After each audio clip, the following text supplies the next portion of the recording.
મુંબઈના માનખુર્દના સાઠે નગરમાં દેવીની મૂર્તિ અપવિત્ર કરવામાં આવવાના આરોપો પર તણાવનો માહોલ સર્જાયો હતો, જેમાં પોલીસે 9 લોકોને અટકાયત કરી હતી અને કાર્યવાહી હાથ ધરવામાં આવી હતી। ભાજપના નેતા કિરીટ સોમૈયા પણ આ ઘટના સ્થળે પહોંચ્યા હતા અને ગેરકાયદેસર રહેવાસીઓ સામે કડક પગલાં લેવા પોલીસને ચેતવણી આપી હતી। તેમ છતાં હાલ વિસ્તાર શાંતિપૂર્ણ અને પોલીસ લોકોથી અફવાઓ પર વિશ્વાસ ન રાખવા અને શાંતિ જાળવવાની વિનંતી કરી રહ્યા છે। काम कर रही है। हमारी लड़ाई जो है यहाँ पर जो गुंडे हैं, जो बांग्लादेशी है, जो माफिया है, उनसे है।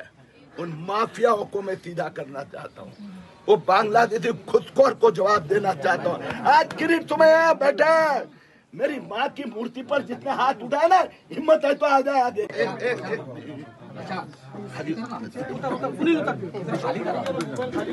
यहाँ पर ये प्लानिंग करके प्रयास हो रहा है।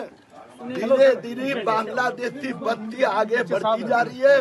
जो हिंदू रहते हैं उनके ऊपर अत्याचार किए जाते हैं, धमकियां दी जाती काम कर रही है।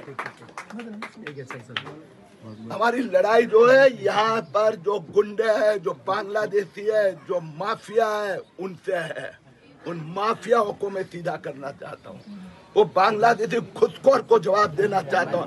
आज किरीट तुम्हें यहाँ बैठा है, मेरी माँ की मूर्ति पर जितने हाथ उठाए ना, हिम्मत है तो आ जाए आगे।